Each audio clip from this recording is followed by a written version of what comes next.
quarto livro da Bíblia, livro de Números, o capítulo 9, a partir do versículo 15 da palavra do Senhor.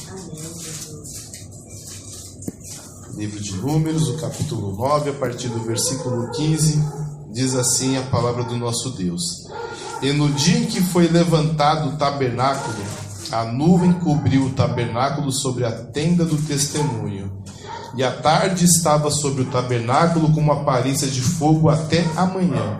Assim era de contínuo, a nuvem o cobria, e de noite havia aparência de fogo. Mas sempre que a nuvem se alçava de sobre a tenda, os filhos de Israel partiam, e no lugar onde a nuvem parava, ali os filhos de Israel se acampavam. Segundo a ordem do Senhor, os filhos de Israel partiam, e segundo a ordem do Senhor, se acampavam todos os dias que a nuvem parava sobre o tabernáculo onde ficavam acampados. E quando a nuvem se detinha muitos dias sobre o tabernáculo, então os filhos de Israel cumpriam a ordem do Senhor e não partiam.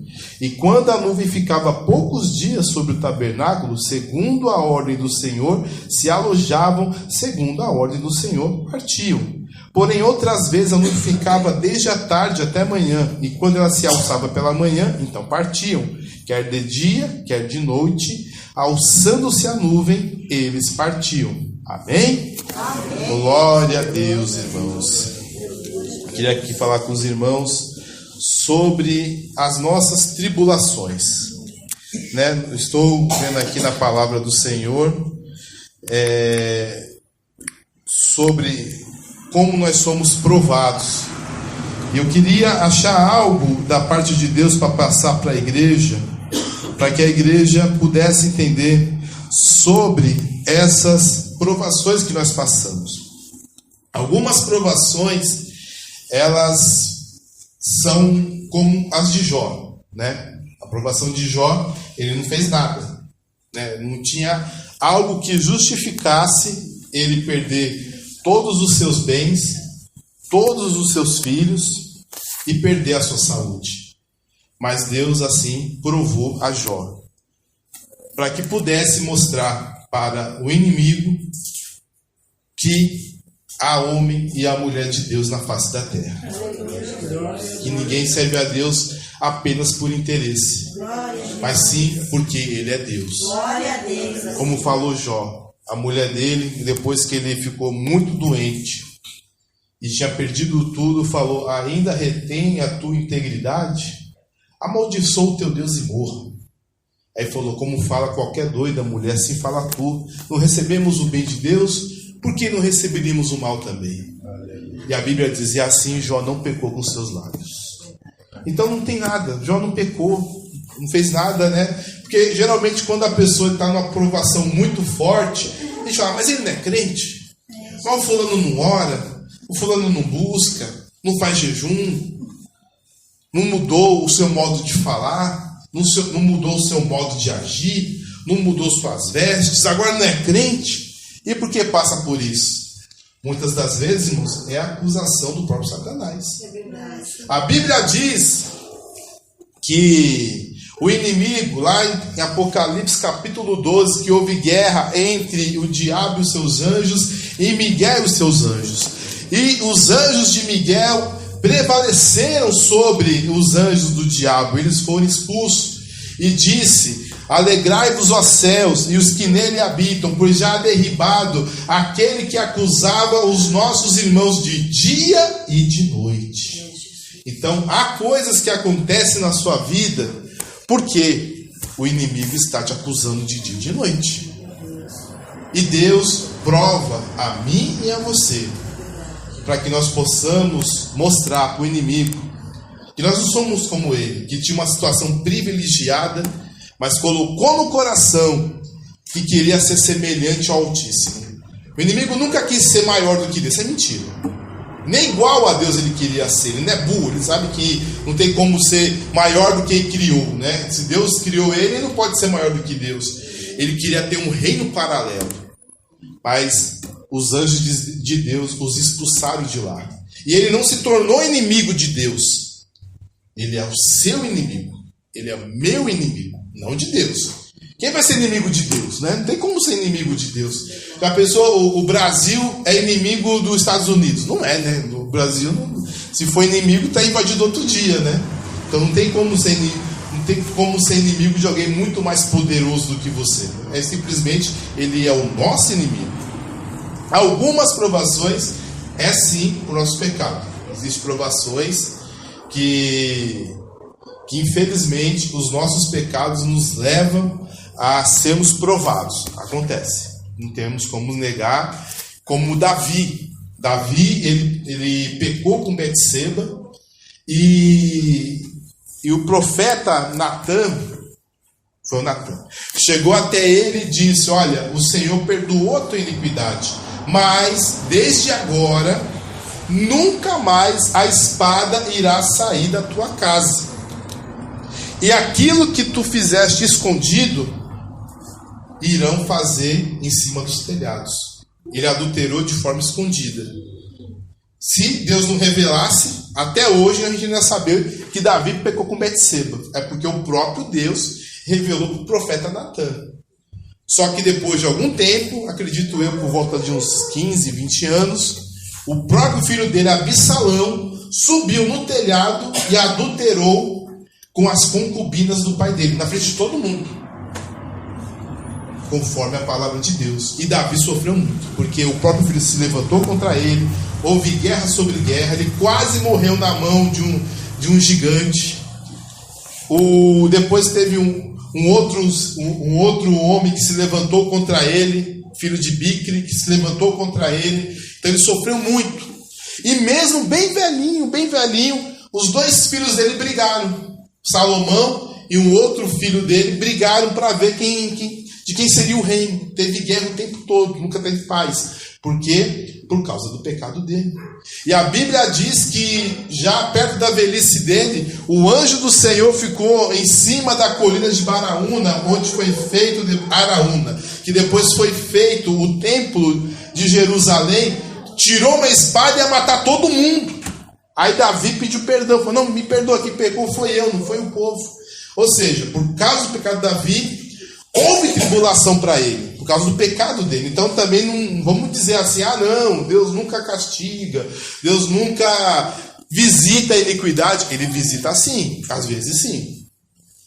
Por isso que é bom a gente pedir discernimento do que está acontecendo conosco. Por que da provação?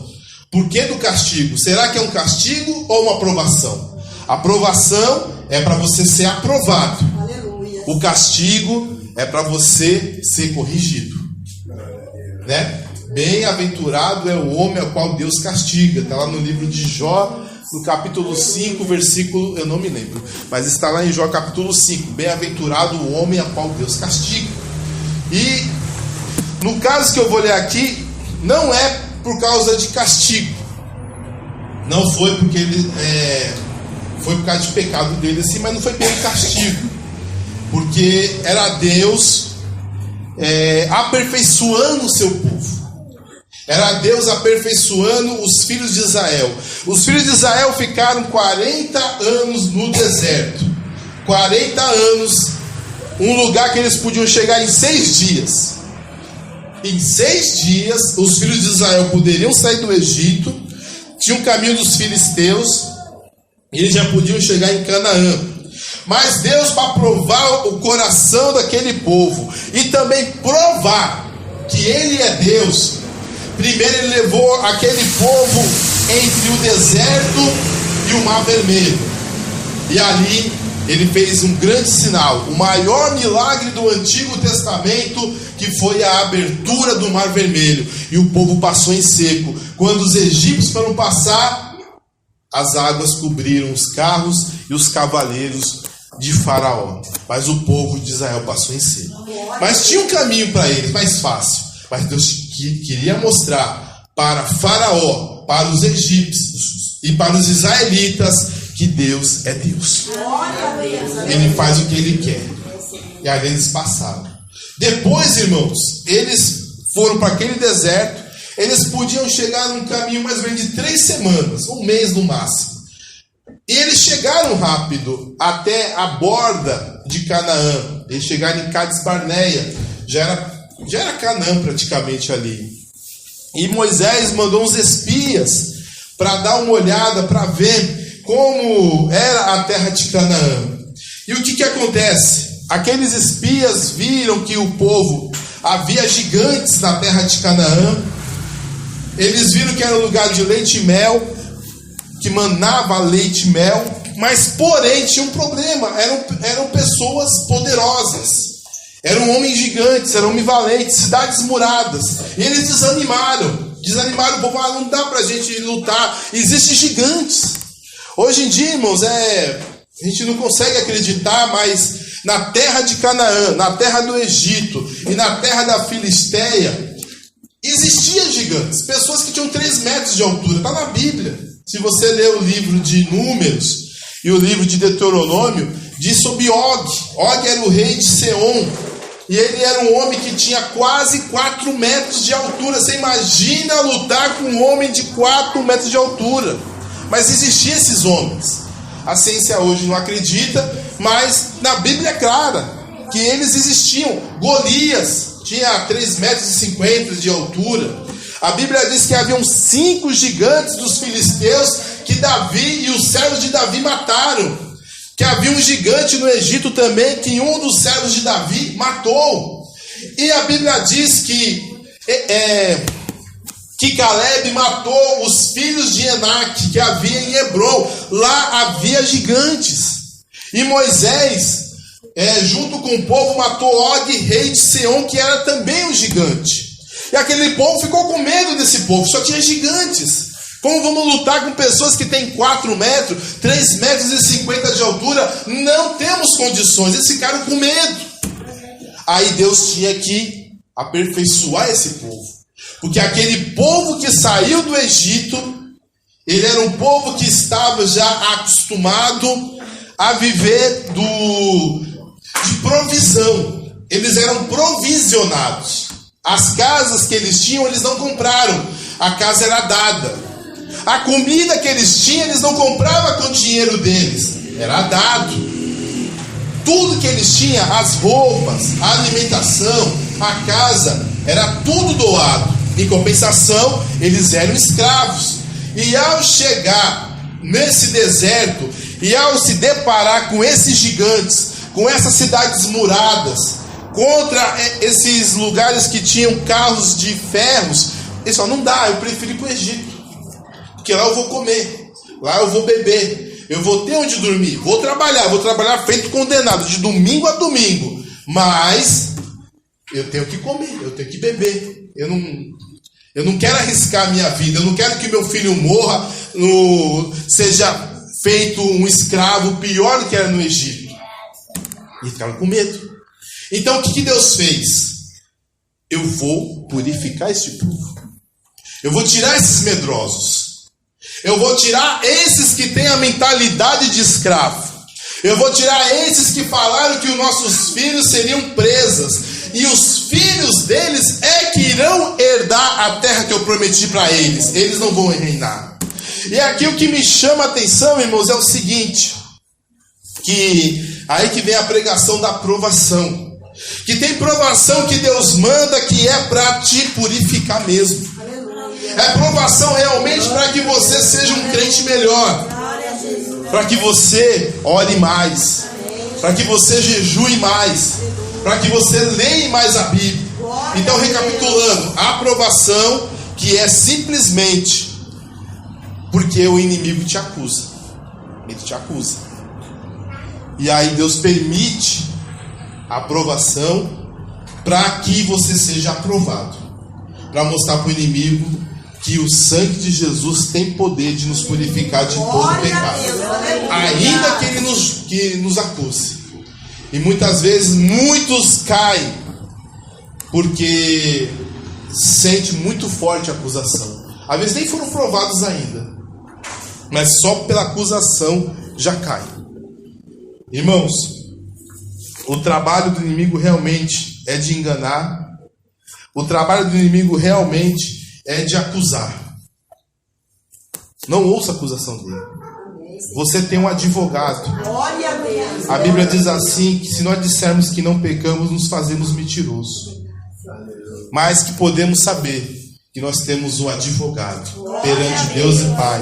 Aleluia. E o sangue de Jesus nos purifica de todo pecado. Fique em paz. Há alguém no céu que advoga sobre você. Aleluia, Pai. E não quer te Glória perder. a Deus. Então existem provações por causa da acusação de Satanás. Não tem como negar isso. Há provações por causa dos nossos pecados também.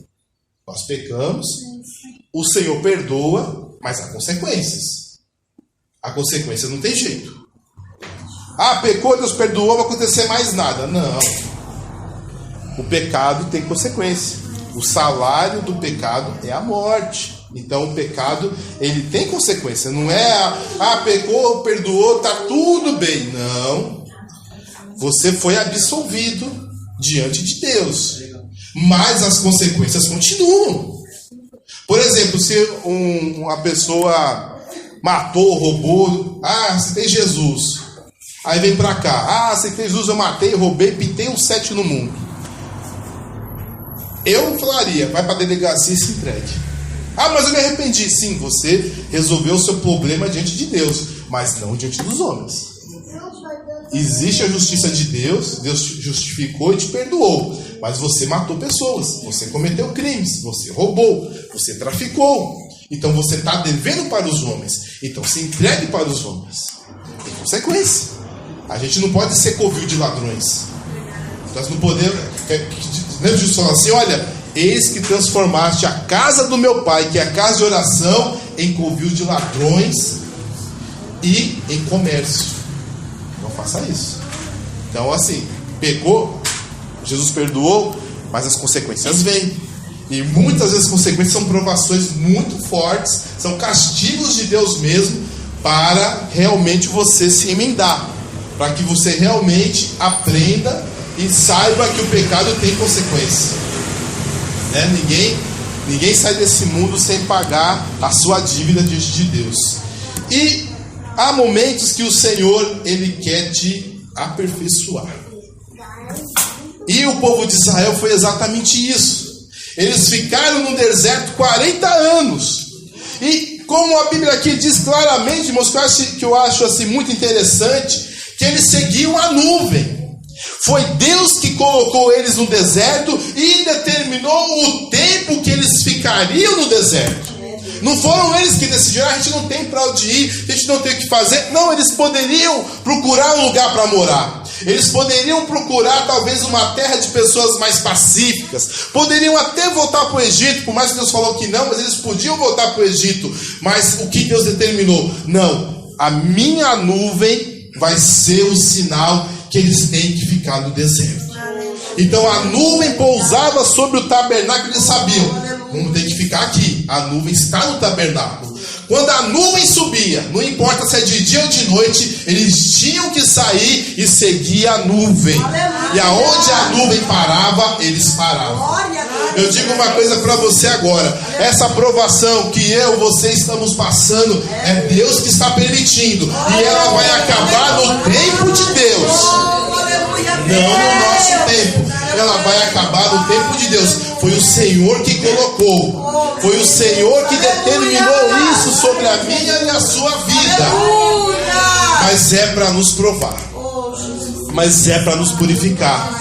E eu achei aqui no livro de Deuteronômio, capítulo 8, versículo 3, diz assim: sim, Ele te humilhou, Ele Deus, e te deixou ter fome, e te sustentou com maná que tu nem entre teus pais conhecia, para te dar a entender que o homem não viverá só de pão, mas de toda a palavra que sai da boca do Senhor, disso viverá o homem.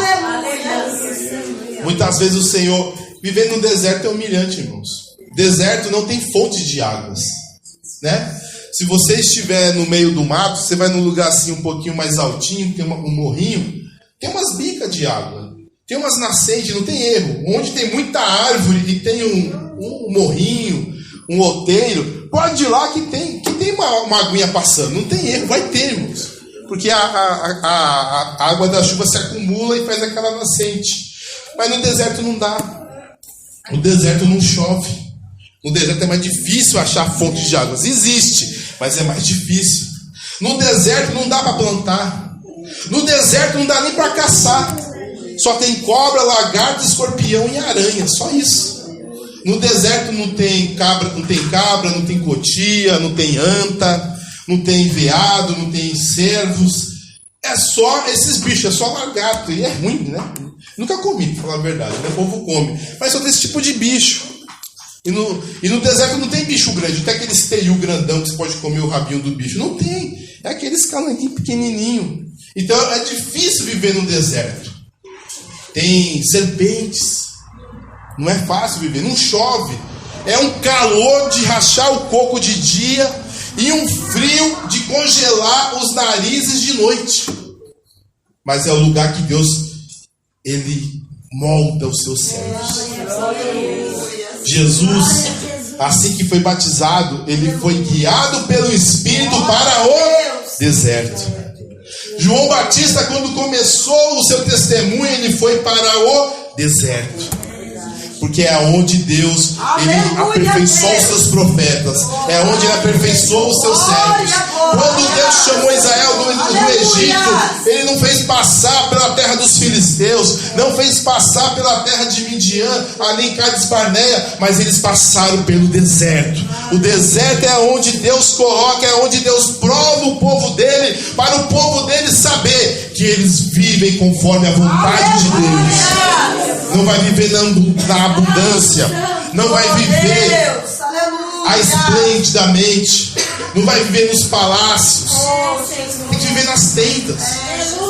Vai ter que pegar a sua estaca, pegar a sua corda, pegar o seu pano e coloca ali, coloca aqui e dorme lá.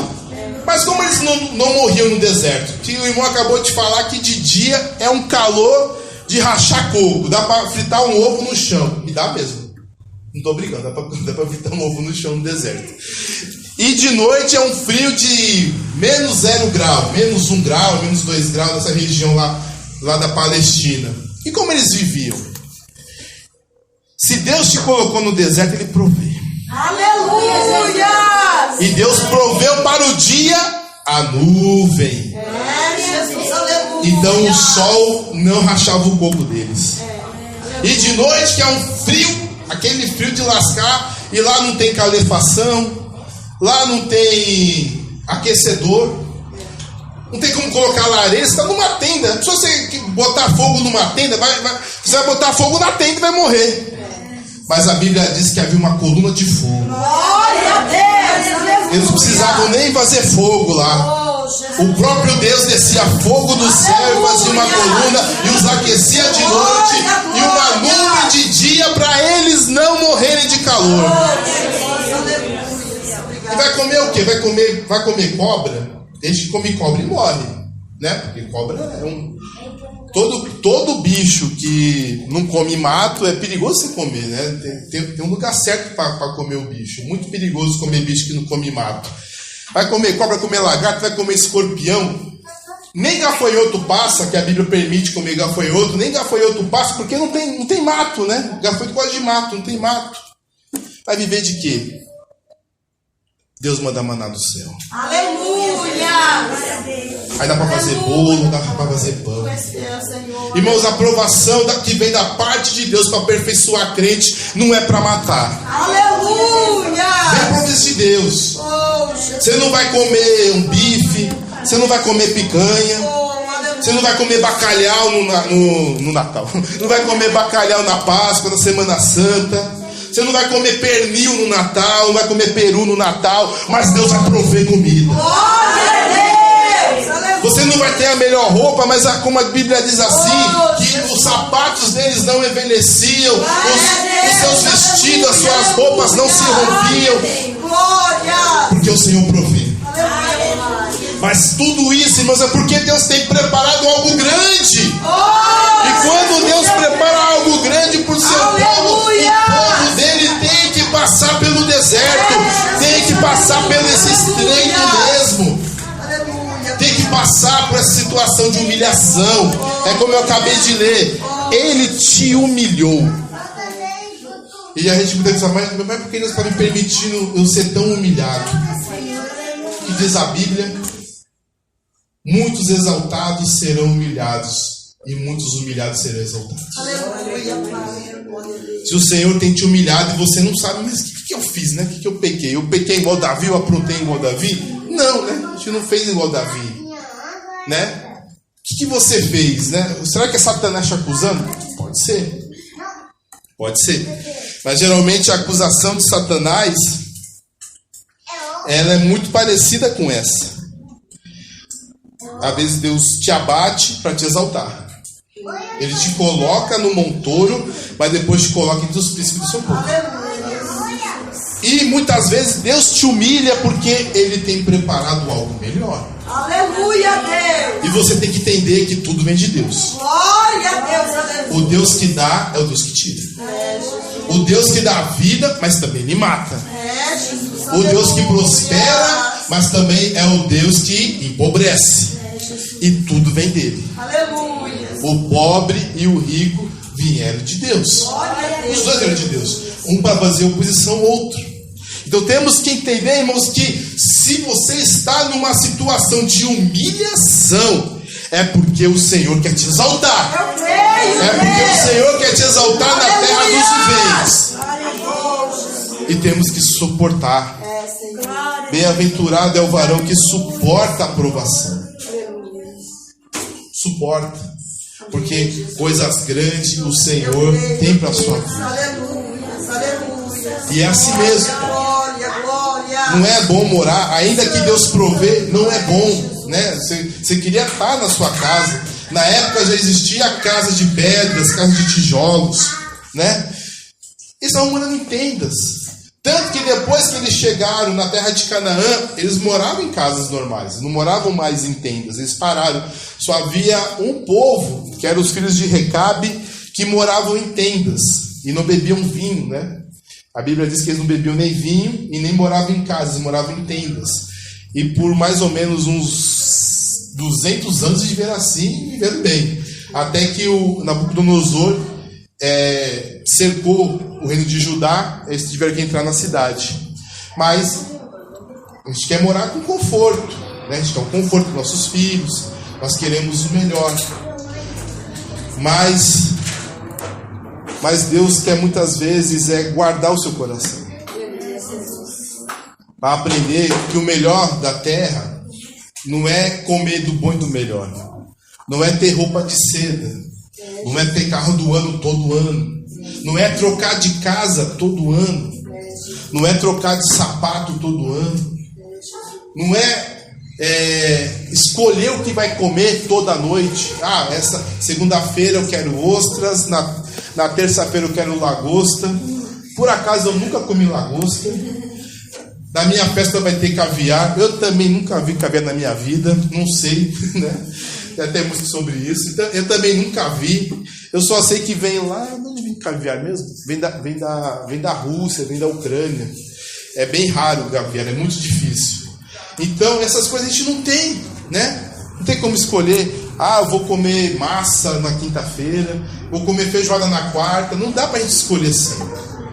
E a gente muitas vezes coloca essas coisas como muito importante. Escolher o que comer, escolher o que vestir, escolher o carro, escolher onde viajar, onde colocar os filhos na escola, que escola colocar. Se é que eu coloco numa escola montessoriana, se eu coloco numa escola adventista, numa escola católica, militar, tudo caro, né? 3 mil reais para frente, né? Mas o mais importante da terra é temer o Senhor. Glória a Deus, glória a Jesus. Se não tiver Deus, não tem nada. Somos só alguma coisa se o Senhor estiver conosco. Glória a Deus. Um versículo da Bíblia que chama muito a minha atenção: que nós temos um tesouro guardado em vasos de barro, para que a excelência do poder seja de Deus e não do homem. O mais importante na minha e na sua vida é ter Deus. Aleluia, Porque riqueza você pode perder. Senhor, aleluia. Jó perdeu a riqueza. Jó tinha servos, tinha bois, camelos, Acho que comparando nos dias de hoje, seria assim, mal comparando. Uma pessoa que tinha muitos empregados, que tinha muitos carros, né? Os jumentos eram animais de carga, e tinha muito boi, que era algo necessário para a sobrevivência das pessoas. Então ele era uma pessoa muito rica. A Bíblia diz que era o homem mais poderoso do Oriente. Perdeu tudo. Perdeu. Perdeu os filhos que ele teve. E depois perdeu a saúde. Mas ele não perdeu a fé em Deus. Aleluia. E no tempo certo, Deus restituiu. Não, Deus não restituiu. Restituir é soma zero, né? O que ele tinha, ele voltou. A Bíblia diz assim que foi o contrário. Ele teve tudo em dobro. Porque ele perdeu tudo, mas ele não perdeu a sua fé em Deus. Glória a Deus. Aleluia. O povo de Israel perdeu os pepinos, perderam os peixes, perderam as casas que eles moravam lá no Egito, perderam de morar um verdadeiro paraíso. O Egito, na época dos israelitas, era um paraíso, era um lugar bonito, não é esse deserto que hoje é. O Egito hoje é um deserto, é verdade. Mas na época dos israelitas era um paraíso, irmãos. Era palmeiras, era árvores enormes, aquele rio Nilo, igual o rio Amazonas. É lindo, é muito lindo. Hoje é um deserto, hoje a coisa mudou, né? Já mudou há mais ou menos 500 anos. Não mudou ontem, não. Já faz uns 500 anos que mudou. Ou mais de 500 anos que mudou o Egito. Mas na época do povo de Israel era um paraíso. E José colocou eles no lugar ainda mais paradisíaco. Era no delta do Nilo, era rio para todo lado, era um montão de riozinho até chegar no mar. Era um lugar maravilhoso. E Deus tirou de lá. Mas aqueles que perseveraram em servir a Deus, como Josué e Caleb, Aleluia. eles moraram na sua própria terra. Glória Eles a Deus. plantaram a sua própria vinha. Aleluia. Eles cultivaram os seus próprios lagares, os seus próprios campos, cuidaram dos seus próprios animais e moraram na sua própria casa. Aleluia. Nós podemos perder tudo, mas aquele que continue com o seu fundamento em Deus, que está fundamentado, que está plantado no Senhor, ainda que perca tudo, Oh, Jesus. tendo Deus, o Senhor provê. Aleluia. Não morre no deserto. Glória a Jesus. E o Senhor dá em dobro. Eu creio, Pai. Aleluia. Em lugar de vergonha, Ele dá dupla honra. Aleluia. Né? Hoje você pode estar envergonhado. Hoje eu estou envergonhado. Hoje eu não estou entendendo. Mas eu tenho que continuar crendo. Aleluia. Eu tenho que continuar buscando. Não desanime. Não olhe para trás. O Egito não é solução. Não olhe para o Egito. O Egito é escravidão. É Deus. Se você quiser ir para o Egito, é escravidão. Se você quiser fugir no deserto, você vai morrer no deserto. Fique aonde está a nuvem do Senhor. Fica aonde está a coluna de fogo do Senhor. Porque neste lugar Deus está mandando maná. Neste lugar Deus está cuidando de você. Nesse deserto. Glória, glória, glória. A nuvem é o refrigério. Aleluia. É verdade? Verdade. E o fogo é o que aquece. E o maná é o que alimenta. Fique aonde Deus está te consolando. Fique aonde há fogo de Deus aquecendo o seu coração. E fique aonde há a palavra de Deus no seu coração, edificando a sua vida. Amém? Que Deus abençoe os irmãos em nome de Jesus. Amém?